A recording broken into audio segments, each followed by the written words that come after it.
Şimdi de doğru bilinen yanlışlar köşemize geçelim. Yarasalar gerçekten göremiyor mu?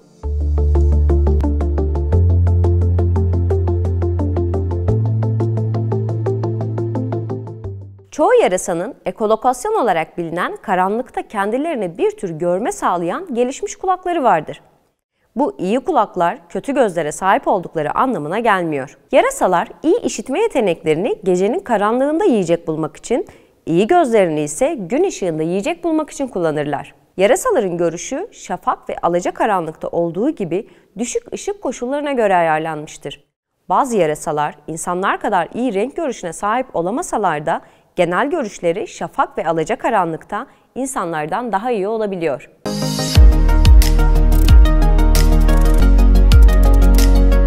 Şimdi de sıra geldi dosya bölümümüze. Bu haftaki konumuz ampulün icadı ile ilgili tartışmalar.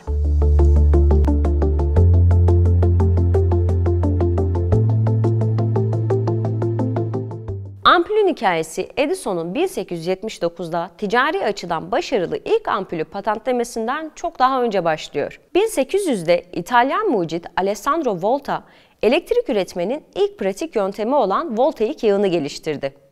Tuzlu suya batırılmış karton katmanlarının arasına serpiştirilmiş çinko ve bakır disklerden oluşan yağın her iki uca da birer bakır tel bağlandığında elektrik iletiyordu. Aslında modern pilin öncüsü olsa da Volta'nın parlayan bakır teli de akkor aydınlatmanın en eski tezahürlerinden biri olarak kabul ediliyor. Volta, sürekli bir elektrik kaynağı keşfini Londra'daki Royal Society'ye sunduktan kısa bir süre sonra İngiliz kimyager ve mucit Humphrey Davy, voltaik yığınları kömür elektrotlarına bağlayarak dünyanın ilk elektrik lambasını üretti. Davy'nin 1802 yılında icadı, adını iki karbon çubuğu arasında yayılan parlak ışık yayından alan bir elektrik ark lambası olarak biliniyordu.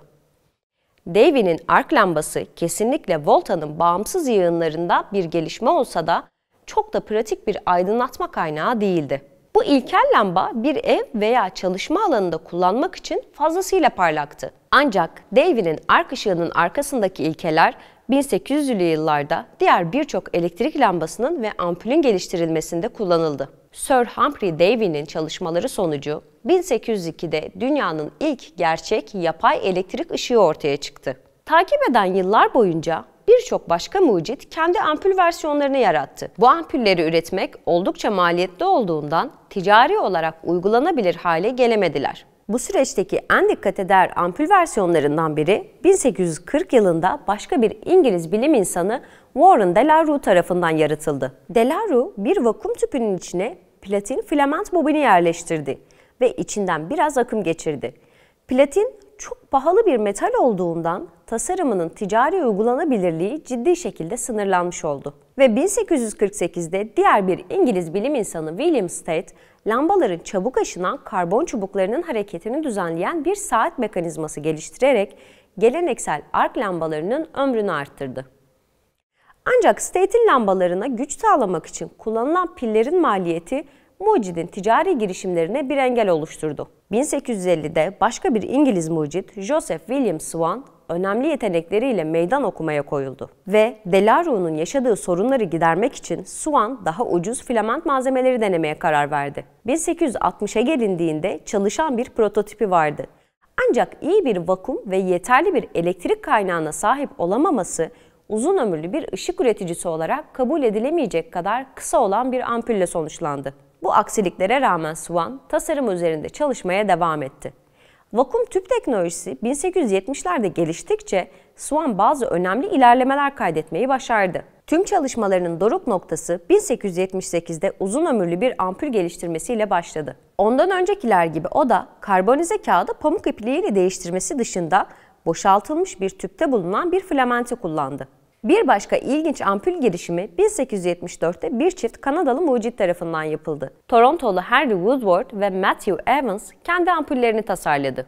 Nitrojenle doldurulmuş cam silindirlerdeki elektrotlar arasında tutulan karbon çubuklarını kullanan farklı boyut ve şekillerde bir dizi ampul yarattılar. Woodward ve Evans da lambalarını ticarileştirmeye çalıştılar. Ancak başarısız oldular ve 1879'da patentlerini Thomas Edison'a sattılar. Peki Thomas Edison ampulü nasıl icat etti? 1879'da Swann'ın İngiltere'de laboratuvarını açtığı ve geliştirdiği ampulün patentini aldığı yıl, Thomas Edison dikkatini elektrik ampullerinin geliştirmesine çevirdi. Her zaman keskin bir iş insanı olan Edison, piyasaya sürmek için ticari olarak uygun ve pratik bir versiyon geliştirmek istedi.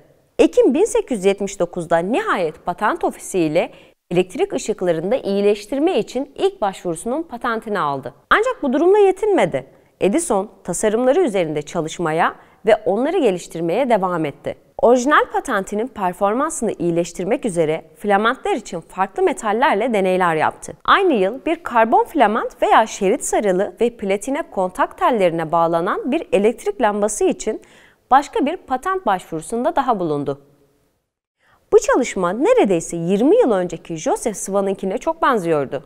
Bu patent aynı zamanda söz konusu karbon filamanın olası yollarını da tarif etmişti. Bunlar pamuk veya keten ipliği, tahta atelleri ve çeşitli şekillerde sarılmış kağıtların kullanımını içeriyordu. Daha sonraki patentinden sadece birkaç ay sonra Edison ve ekibi karbonize bambunun hile yaptığını keşfetmeyi başardı.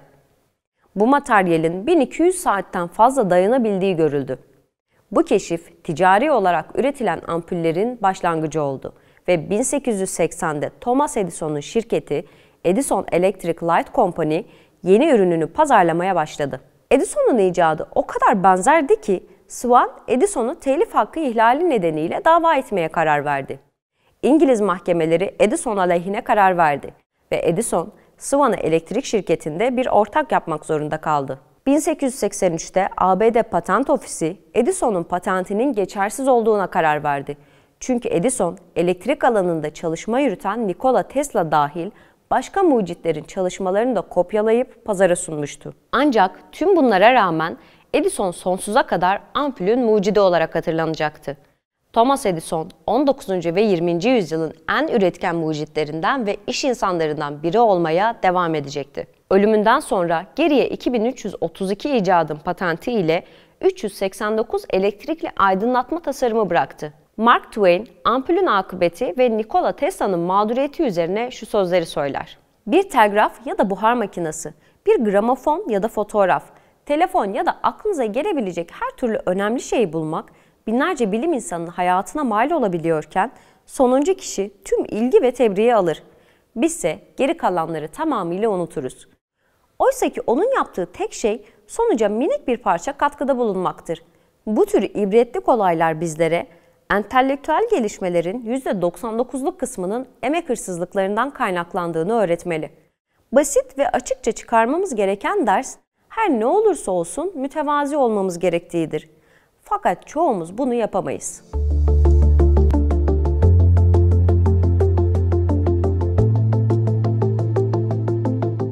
Evet sevgili izleyiciler, bu hafta da programımız böyleydi. Haftaya yepyeni bir medya teknoloji programıyla görüşmek üzere. Hoşça kalın.